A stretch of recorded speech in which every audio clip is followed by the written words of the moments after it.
আচ্ছা, কখনো কি এমন হয়েছে যে কেউ তোমার শুধুমাত্র মুখ দেখেই বলে দিয়েছে তোমার ভূত ভবিষ্যৎ বর্তমান? আচ্ছা, হয়তো তোমার সাথে হয়নি, কিন্তু একটু কান পাতলেই এমন অনেক গল্প শোনা যায় অ্যাস্ট্রোলজির দুনিয়ায়। তাহলে কখনো কি তোমার মনে এই প্রশ্নটি ওঠেনি যে কিভাবে একজন ব্যক্তি অনায়াসেই বলে দিতে পারে এক অপরিচিত ব্যক্তির ভূত ভবিষ্যৎ বর্তমান? মানুষ কোন দুষ্প্রাপ্য শক্তির অধিকারী হলে এই সমস্ত জ্ঞান অর্জন করা সম্ভব? সহজ করে বলতে গেলে এমন কি করলে তুমিও এই শক্তির অধিকারী হবে? এর উত্তরে বিভিন্ন মুনি ঋষি বিভিন্ন প্রক্রিয়া অথবা সাধনার কথা বলতে পারে, কিন্তু এর মধ্যে একটি প্রক্রিয়া এমন রয়েছে যা আজ ইন্টারনেট দুনিয়ায় ভাইরাল এক টপিক, আর তা হলো কর্ণপিশাচিনীর সাধনা। অর্থাৎ যে সাধু বাবা তোমাকে দেখে তোমার ভূত ভবিষ্যৎ বর্তমান বলে দিচ্ছে, সে হতে পারে একজন কর্ণপিশাচিনীর সাধক। আসলে হয়তো কর্ণপিশাচিনী তার কানে কানে এসে বলে দিচ্ছে তোমার ভূত ভবিষ্যৎ বর্তমান, আর সেটাই নকল করে শোনাচ্ছে তোমাকে। কিন্তু কিভাবেই বা হয় এই কর্ণপিশাচিনীর সাধনা? তুমিও কি করতে পারবে সেটা? উত্তর পেতে গেলে লাইক বাটনটি প্রেস করে দেখতে হবে ভিডিওটি শেষ পর্যন্ত, কারণ তোমার একটা লাইক আমার কাছে অনেক মূল্যবান। তাহলে বন্ধু, সব ভালো তো? আমি তোমার বন্ধু মাকাল এসে গেছি তোমার জন্য আরো একটা দুর্দান্ত রহস্যময় ভিডিও নিয়ে। তবে এই ভিডিওতে বেশি পরিমাণে ভিজুয়াল দেখাতে না পারায় আমি তোমাদের কাছে ক্ষমা প্রার্থী। আসলে বিশ্ব সংসারে এমন কিছু রহস্যময় টপিক থাকে যার কোনো ভিডিও বা ভিজুয়াল হয় না, তাকে কানে শুনে অথবা বই পড়েই মনে মনে কল্পনা করে নিতে হয়। তাহলে এখন দুই কানে হেডফোন গুঁজে ঘরের একটা শান্ত কোণা বেছে নাও ভিডিওতে অগ্রসর হওয়ার আগে।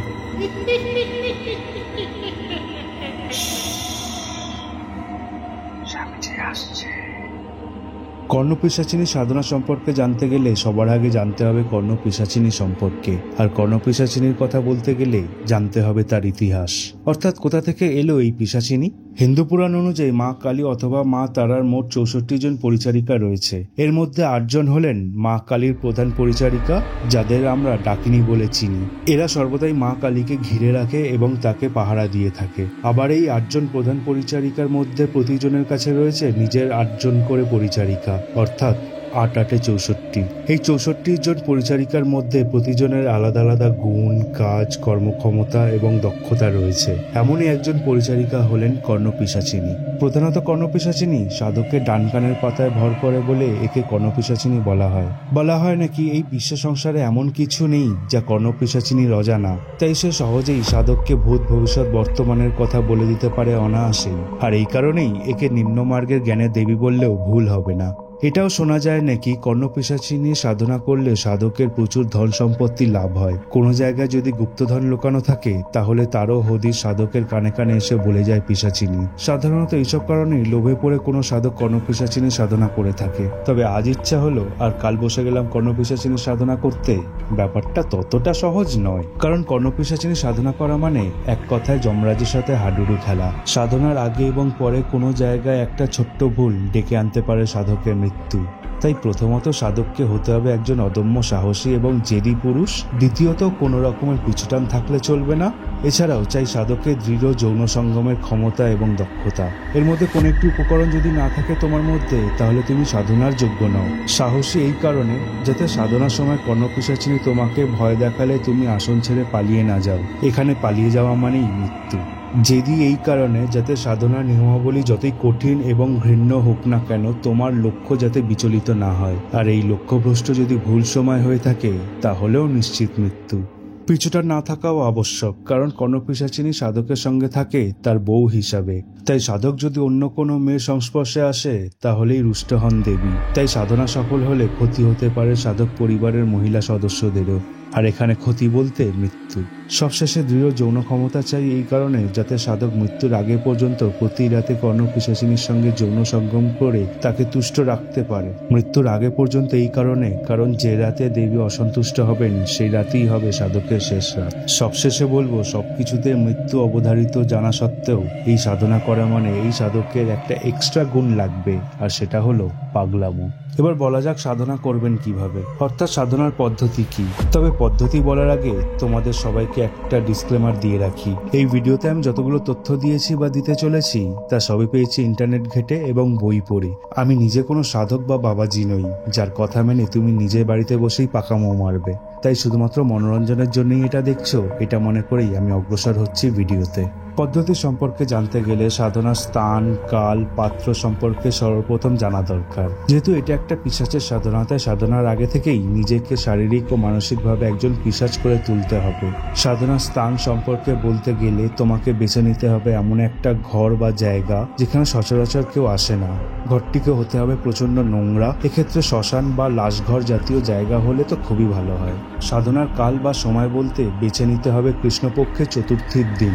এই দিন থেকে সাধনা শুরু হবে এবং তা চলবে আগামী 13 দিন। এর মধ্যে ওই ঘরে কেউ প্রবেশ করলে চলবে না।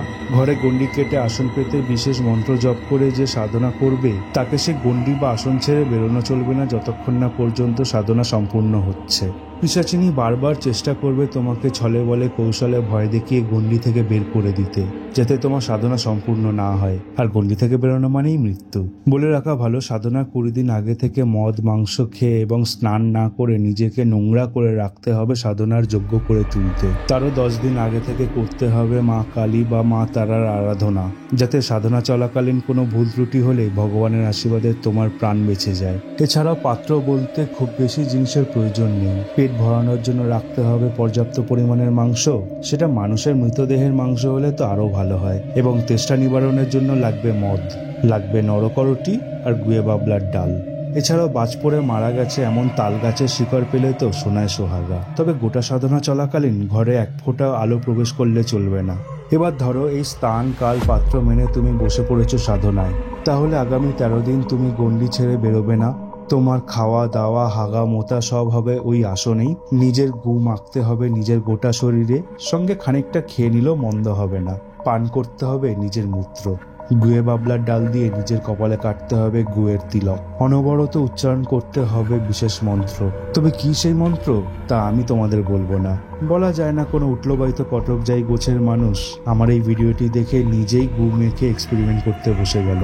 যাই হোক, ওই 13 দিনে তোমাকে নিজেকে পরিণত করতে হবে একজন সম্পূর্ণ পিশাচে, যাতে তোমার গন্ধে দুর্গন্ধে আকৃষ্ট হয় পিশাচিনী। বলা হয় নাকি 13 দিন সম্পূর্ণ করতে পারলেই 13তম দিনে আসে একটি আকাশবাণী, যেখানে সাধকের কাছে এক বিশেষ জিনিস চায় পিশাচিনী, এবং আগামী 48 ঘন্টার মধ্যে সেই জিনিস সাধক যদি তার নিকট অর্পণ করতে পারে তাহলে তো খুবই ভালো। আর যদি না পারে তাহলে তার কি পরিণতি হতে পারে তা তোমরা কমেন্ট বক্সে লিখে গেস করো দেখি। এবার তোমরা প্রশ্ন করতেই পারো, কি এমন জিনিস চায় পিশাচিনী? এর উত্তর দেওয়া কঠিন। যদি একজন পিশাচিনীর রক্ত ছাড়া আর কি বা পছন্দ হতে পারে? তবে কিসের রক্ত বা কার রক্ত তা প্লিজ জিজ্ঞেস করো না, আমি বলবো না। এবার ধরো 48 ঘন্টার মধ্যে তুমি পূরণ করেছো পিশাচিনীর সাধনা, তাহলে দেখতে পাবে 13 দিন ধরে বন্ধ অন্ধকার দুর্গন্ধযুক্ত ঘরে প্রায় 18 বছর বয়সী এক অতীব সুন্দরী উলঙ্গ তরুণী আস্তে আস্তে তোমার দিকে এগিয়ে আসছে তোমার ভালোবাসা পেতে।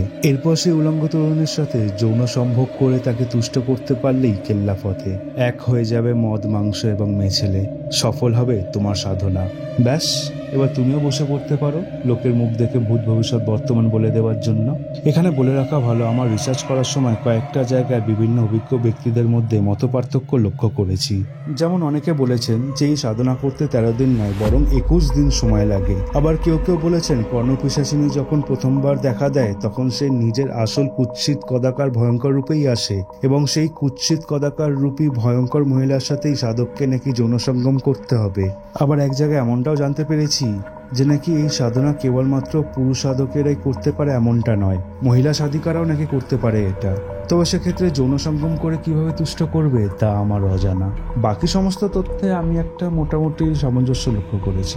এছাড়াও আমার রিসার্চ ওয়ার্কের সময় আমি এমন আরও অনেক কিছু তথ্য জানতে পেরেছি যা নিয়ে এই টপিকের উপর আরও একটি ভিডিও বানানো যেতে পারে, বিশেষ করে সাধনা সফল হওয়ার পর সাধকের লাইফস্টাইল সম্পর্কে।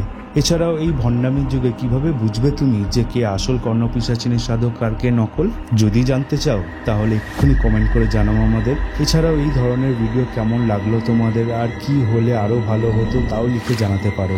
ভালো লাগলে ভিডিওটি লাইক করে বন্ধুদের সঙ্গে শেয়ার করে দিও, কারণ তোমার একটা ছোট্ট লাইক আমার কাছে অনেক মূল্যবান। তবে যাওয়ার আগে এইরকম ভিডিও আরো পাওয়ার জন্য সাবস্ক্রাইব করে বেল আইকনটি প্রেস করে দিও হালকা করে। তবে দেখো কেউ যেন টেন না পায়।